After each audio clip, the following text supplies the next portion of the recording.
teknolojii itti fayyadamee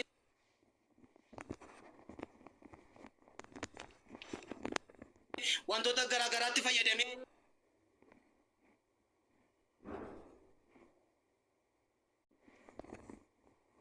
nama dhaloota waldaa keessaa guuree deemaa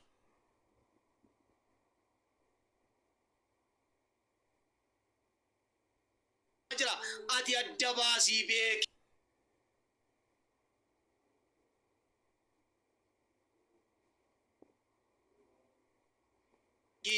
Si beeki. Ameen. Akkas jedhe miti faarfataan too oolicha karaan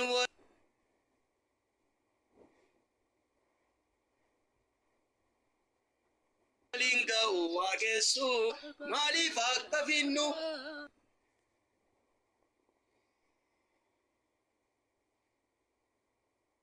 biddeen barbaadu waa biyyaa lafaaf yoo ta'e qalaa mallattoo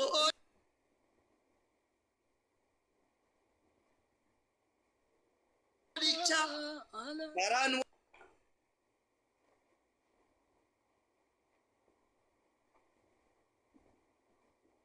waliin ga'u dhaabadhaa maaliif akka finnu waa biyyaa lafaaf yoo ta'e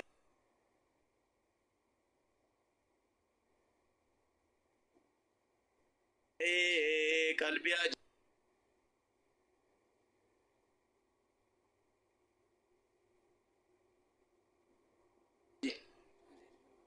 kan biyya lafaadha adda baafan ofirraa qabaadhu mallattoo olii gargaaru.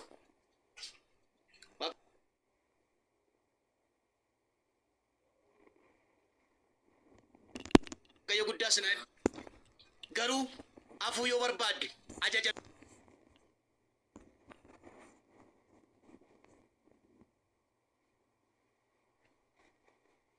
sagalee isaa kunuunfata namatti hin kennamu amantii abbaatu kunuunfata amantii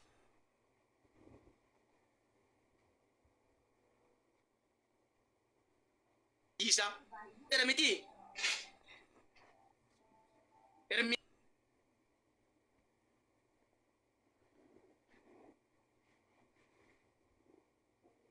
Ermiyaas 17 of kennu agammadu saddeet gubbaa irratti natti yaafatuuti. Mukichi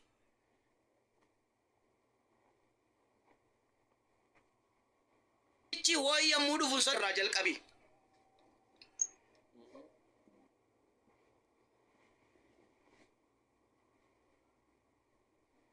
Iji sirraa hin dhabamin qabii ija godhadhu. Waaqayyo guddaa sinaa eebbisu.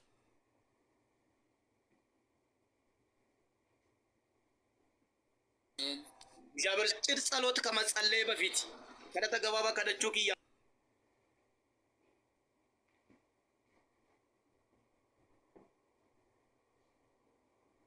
አንዱራ አካዋዱበቱ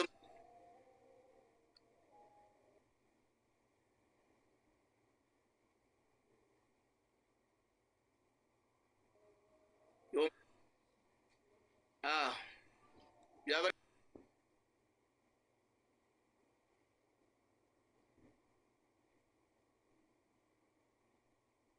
ይባርካችሁ። አሜን። አሜን። barri keessan eebbifamu.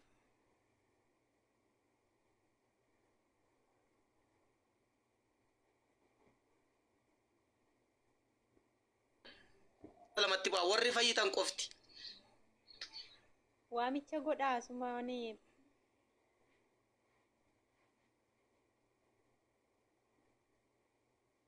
Paaste isaa lubbuu keessanii godhatanii fudhachuu barbaadan warri fayyuu barbaadan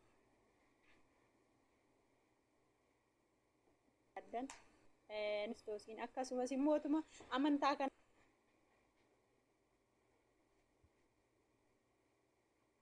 qabdanii waamu amantaa kana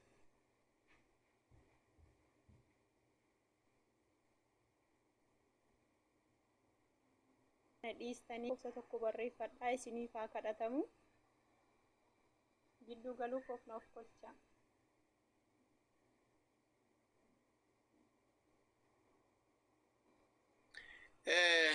Masarat gadi bu'aa fi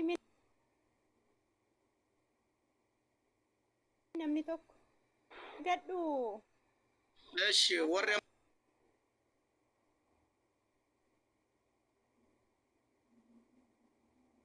amma dhageessu lakkoofsa tokkotti bu'aa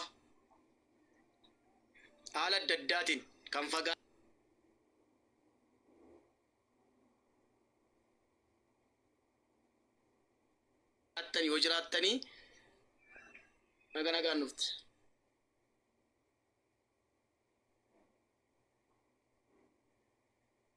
Lakkoofsa tokkotti bu'aa I am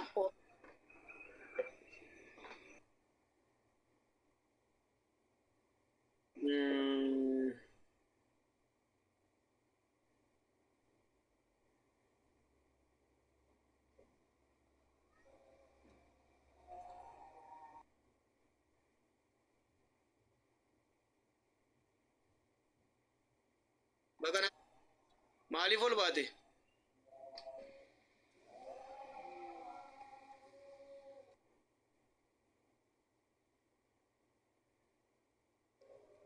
Hallelujah.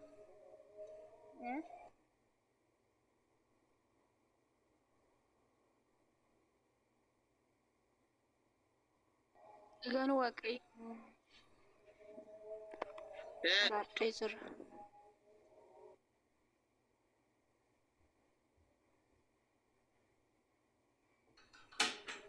eeshi.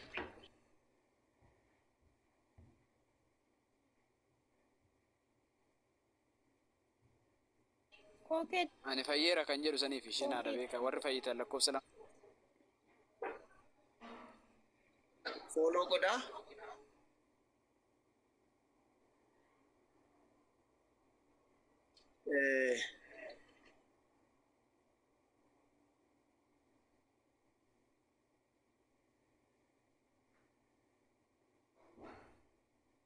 Hundi keenya Yes, yes.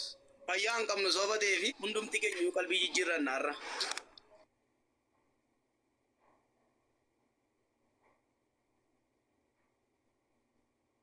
Ameen. Ameen. Haafa guuraa oollaa waa margin ofitti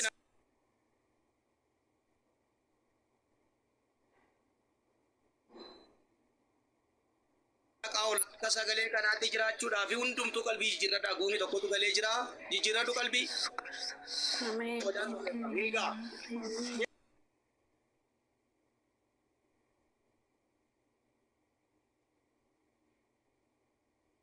keessumaa tajaajiltoonni akka boorres keessa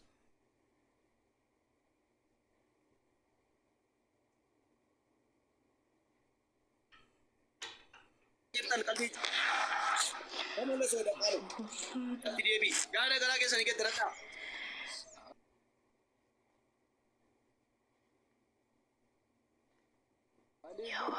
Inni hin balleessu.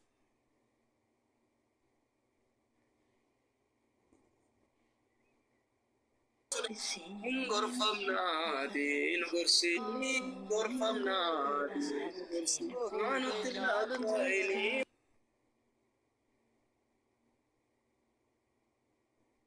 bonyeesi waammannaan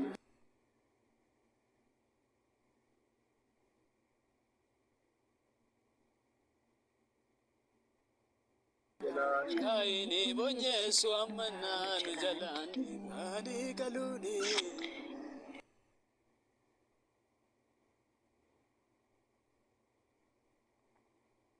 Yaada kee.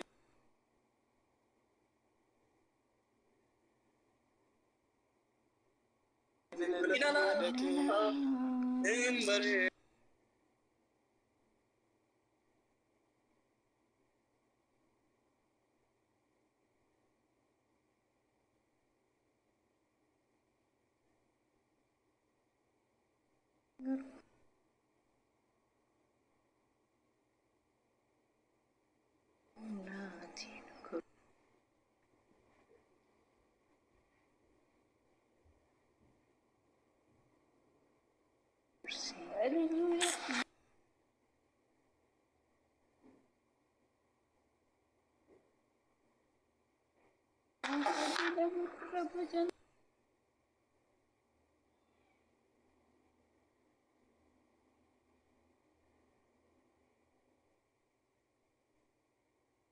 شكل تحدينا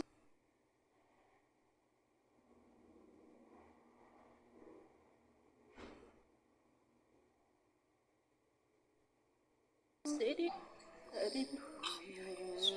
آمين Kiristiyaana baraarri haa ta'u.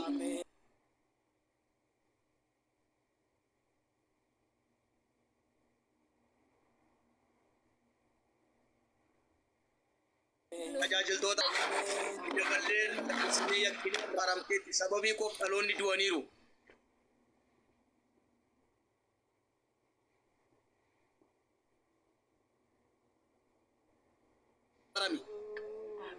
Karaa obboleessa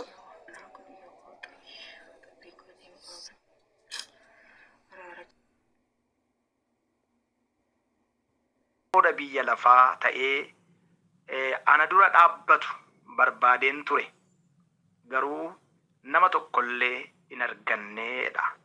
Biyyicha akkan hin balleessineef isaan keessaa nama dallaa ijaaree qooda biyya lafaa ta'ee ana dura dhaabbatu barbaadeen ture. Nama meeqaa? Nama tokkollee. Garuu hin arganne jedha. Abbaa keenya, gooftaa keenya, fayyisaa keenya, yaa gargaarsa kee, jaalala kee, arjummaa kee hundumaa maqaa Yesuusiin galanni guddaan siif haa ta'u. Ayyaana kee nuuf baay'isi, dubbii kee dubbachuu akka hin danda'uuf ayyaana ittiin dubbatan gannaa lakkisi. Sabni kee, obboloonni koo dubbii kee akka ta'utti akka dhaga'anii fi ayyaana ittiin dhaga'an, ayyaana ittiin hubatan isaanii baay'isi. Maqaa kee maqaa Yesuusiin ameen. Galanni guddaan Waaqayyoof haa ta'u. Kutaana nama dubbisee macaafa Hisqeel raajichaa boqonnaa 22 lakkoofsa 30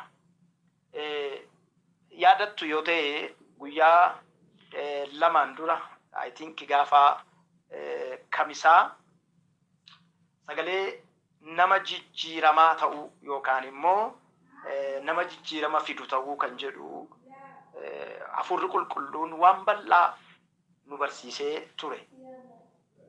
Sa'aatii xiqqoon argadhe sana keessatti ergaa laphee koorra hafuurri qulqulluun kaa'ee fixee xumuruu waan hin dandeenyee fi ergaa sana qoodee har'a isin biraan ga'a jechuudha. Nama jijjiiramaa ta'uu kan jedhu torbee darbee Waaqayyoo Waaqa jijjiirama barbaadu akka ta'e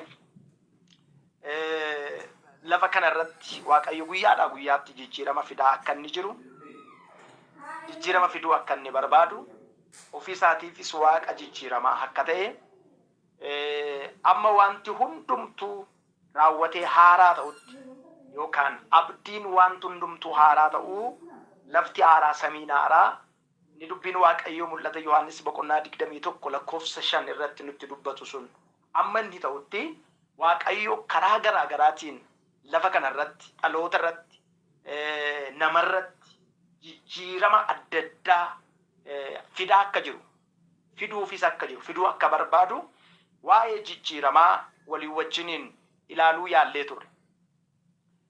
Waaqayyo Waaqa haaromsaati, Waaqa jijjiiramaati. Jijjiirama gaafa jedhu isa moofaa jijjiiree, isa moofaa xaragee, isa moofaa balleessee, isa moofaa dhoksee, isa moofaa jireenya keenya irraa qexxa'ee waan haaraa ofii barbaadu jireenya keenya irratti bocuu Waaqa barbaadu. Gaafa qulqulluu keenya boqonnaa seeromaa boqonnaa 1 haga mul'ata Yohaannis dhumaatti yoo deemtanii ilaaltan hojiiwwan haaressuu Waaqayyoo, hojiiwwan jijjiiruu Waaqayyoo walii wajjiniin arginaa jechuudha. Ani waan haaraa nan godha, inni ammayyuu as ba'a. Macaafni qulqulluun gaafa jedhu Waaqayyo isa moofaa dabarsee isa haaraa fiduudhaaf. Saba Israa'eliin deebitanii isa kaleessaa hin yaadatinaa, ani waan haaraa waanan godhuu fi isatti yaada keessanidha jedhaan. Amalli Waaqayyoo yeroodhaa yerootti waan haaraadha. Waan haaraadha gaafa jennu Waaqayyo ofii isaatii hin moofa'u, barri irra hin darbu. Qaroominni namootaa, dandeettiin namootaa, ciminni namootaa, qaroominni addunyaa kana keessatti mul'atu qaroomina biraatiin yeroo bakka bu'u. Inni tokko moofa'ee, inni tokko yeroo inni haaraa ta'ee simatamu. Tokko harka reebaa simattee, tokko immoo harkatti reebaa gaggeessita jechuudha. Kuni maal inni? That is the behavior of God. Amala Waaqayyoo. Kana gaafa jennu Waaqayyo Waaqa jijjiiramaati gaafa jennu ofii isaatiin jijjiiramu. Wantoota garuu hin jijjiira.